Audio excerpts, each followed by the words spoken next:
Bonjour à tous et bienvenue sur Mrs. Class. Bonjour à tous et bienvenue sur M-Cours. Je suis très contente de vous voir aujourd'hui. Comment allez-vous? Bonjour Lynn, bonjour tout le monde. Je vais très bien aujourd'hui. Merci beaucoup de m'inviter à votre émission. Merci d'être ici Thomas. Avant de commencer, dites-moi, qu'avez-vous fait ce matin en vous réveillant? J'ai fait du sport pendant 30 minutes. C'est ma routine quotidienne maintenant. Et vous, Lynn? J'ai bu du thé et j'ai lu un peu. Tout le monde, écrivez dans les commentaires quelle est votre première activité du matin. Oui, s'il vous plaît. Et dites-nous aussi, avez-vous tendance à remettre les choses à demain? Excellente question, parce qu'aujourd'hui, nous allons parler de la procrastination. C'est un problème que presque tout le monde connaît. Absolument. La procrastination touche des millions de personnes. Mais la bonne nouvelle, c'est qu'on peut la vaincre. Parfait. Thomas, pouvez-vous vous présenter à nos auditeurs? Bien sûr, je m'appelle Thomas et je suis coach en productivité. J'aide les gens à arrêter de procrastiner et à atteindre leurs objectifs. C'est merveilleux. Alors, commençons par le début.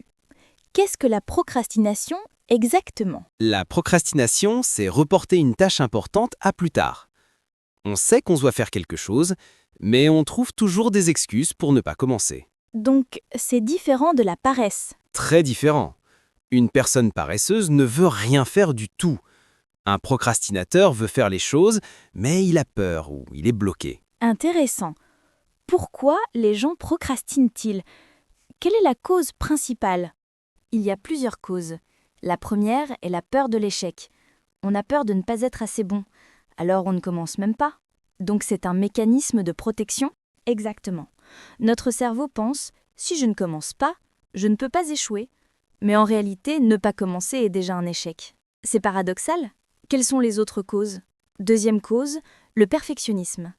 Les perfectionnistes attendent le moment parfait, les conditions parfaites. Mais la perfection n'existe pas. Alors ils attendent indéfiniment? Oui, ils pensent « je commencerai quand j'aurai plus de temps » ou « quand je me sentirai prêt », mais ce moment parfait n'arrive jamais. Et la troisième cause? La tâche semble trop grande ou trop difficile. Quand on regarde un grand projet, on se sent submergé et on ne sait pas par où commencer. C'est vrai, face à quelque chose d'énorme, on peut se sentir paralysé. Comment reconnaît-on qu'on est un procrastinateur? Premier signe, vous passez plus de temps à penser à la tâche qu'à la faire. Vous créez des listes de tâches, mais vous ne le faites jamais. Je connais beaucoup de personnes comme ça. Deuxième signe, vous faites des choses urgentes, mais jamais les choses importantes. Vous nettoyez votre maison au lieu d'étudier pour votre examen. C'est de la procrastination productive, exactement. Vous êtes occupé, mais vous évitez la vraie tâche importante. C'est une forme d'autosabotage. Quels sont les effets négatifs de la procrastination? Les effets sont terribles. Premièrement, le stress augmente énormément. Quand la deadline approche, vous paniquez et travaillez dans l'urgence. Et la qualité du travail souffre? Oui, travail fait dans la précipitation signifie travail de mauvaise qualité. Vous n'êtes pas fier de votre résultat. Qu'est-ce qui se passe d'autre? Votre confiance en vous diminue. Chaque fois que vous procrastinez, vous perdez confiance en votre capacité à terminer les choses. C'est un cercle vicieux. Exactement. Moins vous avez confiance, plus vous procrastinez, moins vous avez confiance. Il faut briser ce cycle. Alors comment fait-on? Quelles sont les solutions pour vaincre la procrastination? Première stratégie, la règle des 2 minutes. Si une tâche prend moins de 2 minutes, faites-la immédiatement. Ne la reportez pas. Il y a plusieurs causes. La première est la peur de l'échec. On a peur de ne pas être assez bon, alors on ne commence même pas. Donc c'est un mécanisme de protection? Exactement. Notre cerveau pense, si je ne commence pas, je ne peux pas échouer. Mais en réalité, ne pas commencer est déjà un échec. C'est paradoxal. Quelles sont les autres causes? Deuxième cause, le perfectionnisme. Les perfectionnistes attendent le moment parfait, les conditions parfaites. Mais la perfection n'existe pas. Alors ils attendent indéfiniment? Oui, ils pensent « je commencerai quand j'aurai plus de temps » ou « quand je me sentirai prêt ». Mais ce moment parfait n'arrive jamais. Et la troisième cause? La tâche semble trop grande ou trop difficile. Quand on regarde un grand projet, on se sent submergé et on ne sait pas par où commencer. C'est vrai. Face à quelque chose d'énorme, on peut se sentir paralysé. Comment reconnaît-on qu'on est un procrastinateur? Premier signe, vous passez plus de temps à penser à la tâche qu'à la faire. Vous créez des listes de tâches, mais vous ne les faites jamais. Je connais beaucoup de personnes comme ça. Deuxième signe, vous faites des choses urgentes, mais jamais les choses importantes. Vous nettoyez votre maison au lieu d'étudier pour votre examen. C'est de la procrastination productive? Exactement. Vous êtes occupé, mais vous évitez la vraie tâche importante. C'est une forme d'auto-sabotage. Quels sont les effets négatifs de la procrastination? Les effets sont terribles. Premièrement, le stress augmente énormément. Quand la deadline approche, vous paniquez et travaillez dans l'urgence. Et la qualité du travail souffre? Oui, travail fait dans la précipitation signifie travail de mauvaise qualité. Vous n'êtes pas fier de votre résultat. Qu'est-ce qui se passe d'autre? Votre confiance en vous diminue. Chaque fois que vous procrastinez, vous perdez confiance en votre capacité à terminer les choses. C'est un cercle vicieux. Exactement. Moins vous avez confiance, plus vous procrastinez. Plus vous procrastinez, moins vous avez confiance. Il faut briser ce cycle. Alors comment fait-on? Quelles sont les solutions pour vaincre la procrastination? Première stratégie, la règle des 2 minutes. Si une tâche prend moins de 2 minutes, faites-la immédiatement. Ne la reportez pas. Par exemple? Répondre à un email, ranger quelque chose, faire un appel rapide. Ces petites tâches s'accumulent et créent du stress si on les reporte. C'est simple mais efficace. Quelle est la deuxième stratégie? La technique Pomodoro. Travaillez pendant 25 minutes sans interruption, puis prenez une pause de 5 minutes. Répétez ce cycle. Pourquoi 25 minutes exactement? Parce que notre cerveau peut se concentrer intensément pendant environ 25 minutes. Après, nous avons besoin d'une pause pour rester efficace. Et pendant ces 25 minutes, on fait quoi exactement? Une seule tâche. Pas de téléphone, pas d'email, pas de réseaux sociaux. Juste vous et votre tâche. Concentration totale. C'est difficile dans notre monde de distraction constante. Je sais. C'est pourquoi vous devez créer un environnement sans distraction. Mettez votre téléphone dans une autre pièce. Quelle est la troisième stratégie? Divisez les grandes tâches en petites étapes. Un grand projet est effrayant, mais une petite étape de 15 minutes n'est pas effrayante. Pouvez-vous donner un exemple concret? Bien sûr. Au lieu de écrire un rapport de 20 pages, commencez par écrire le titre et l'introduction. Juste ça. C'est beaucoup moins intimidant. Et après avoir fait la petite étape? Souvent, vous continuerez naturellement. Le plus difficile est de commencer. Une fois en mouvement, vous voulez continuer. C'est la loi de l'inertie.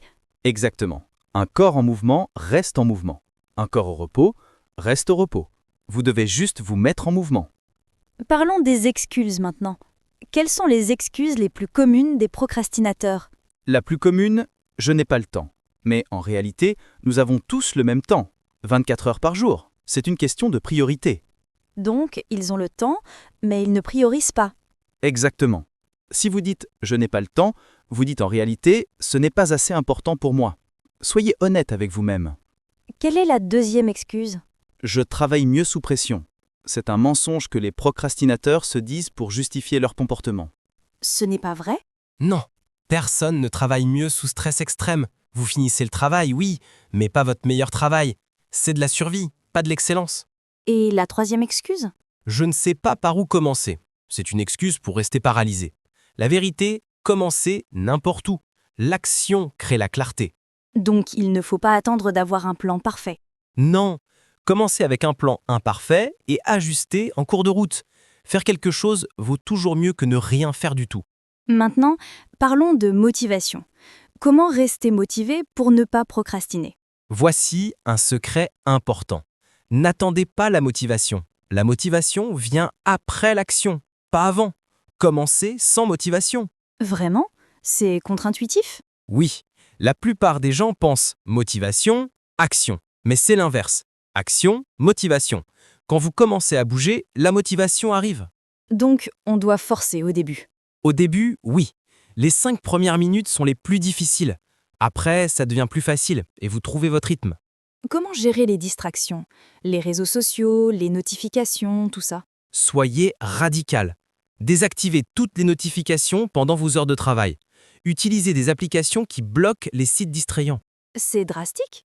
Votre attention est votre ressource la plus précieuse. Si vous la gaspillez sur Instagram et TikTok, vous n'avez plus d'énergie pour vos vrais objectifs. Et si on a besoin de notre téléphone pour le travail? Utilisez le mode « Ne pas déranger » et autorisez seulement les appels urgents. Vérifiez vos messages pendant les pauses prévues, pas constamment. Thomas, pouvez-vous partager une histoire personnelle? Avez-vous déjà été un procrastinateur? Oh oui.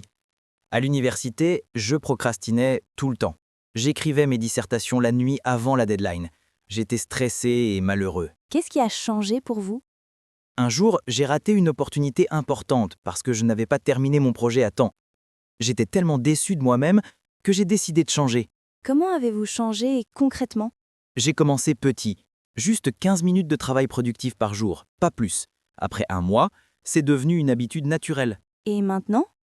Maintenant, je travaille sur mes projets chaque jour. Je ne procrastine presque jamais. Mais ça m'a pris 2 ans de pratique constante. 2 ans? Donc, c'est un processus long? Changer des habitudes profondes prend du temps. Mais chaque jour devient un peu plus facile. La patience et la persévérance sont essentielles. Quels sont vos conseils pour quelqu'un qui veut commencer aujourd'hui? 1. Choisissez une tâche que vous avez reportée. 2. Travaillez dessus pendant seulement 10 minutes aujourd'hui. 3. Célébrez cette petite victoire. Célébrer est important? Très important. Votre cerveau a besoin de récompenses pour continuer. Après 10 minutes de travail, félicitez-vous. Vous avez vaincu la procrastination aujourd'hui. Et demain? Demain, refaites 10 minutes. Après une semaine augmentée à 15 minutes, construisez progressivement. Ne soyez pas trop ambitieux au début. Qu'en est-il de l'accountability?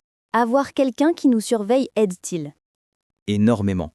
Dites à un ami votre objectif et demandez-lui de vérifier votre progrès. Vous serez plus motivé à ne pas le décevoir. C'est la pression sociale positive. Oui, nous ne voulons pas décevoir les autres. Utilisez cette tendance humaine pour votre bénéfice. Créez un groupe d'accountability. Comment gérer les rechutes? Que faire si on recommence à procrastiner? Les rechutes sont normales. Ne vous jugez pas sévèrement. Reconnaissez simplement que vous avez procrastiné, puis recommencez immédiatement. Donc pas de culpabilité excessive? Non, la culpabilité vous paralyse encore plus. Soyez gentil avec vous-même, apprenez de l'erreur et continuez. La progression n'est jamais linéaire. Quel est votre message final pour nos auditeurs? Arrêtez d'attendre le moment parfait. Il n'existe pas. Commencez maintenant. Commencez petit, commencez imparfaitement, mais commencez. L'action imparfaite vaut mieux que l'inaction parfaite. Parfaitement dit. Et rappelez-vous, chaque fois que vous vainquez la procrastination, même pour 10 minutes, vous devenez plus fort. Vous créez une nouvelle version de vous-même. Merci beaucoup, Thomas, pour tous ces conseils pratiques sur comment vaincre la procrastination. Merci à vous, Lynn. Et merci à tous ceux qui nous écoutent. N'oubliez pas, le meilleur moment pour commencer, c'était hier. Le deuxième meilleur moment, c'est maintenant. Tout le monde, partagez dans les commentaires. Quelle tâche allez-vous enfin commencer aujourd'hui? Oui. Engagez-vous publiquement. Écrivez « Aujourd'hui, je vais » et complétez la phrase. Cet engagement vous aidera à passer à l'action. Si cette vidéo vous a motivé, abonnez-vous à M-Cours et partagez-la avec vos amis procrastinateurs. Cliquez sur « J'aime » et activez les notifications. Nous créons du contenu qui change vraiment votre vie, pas juste du divertissement.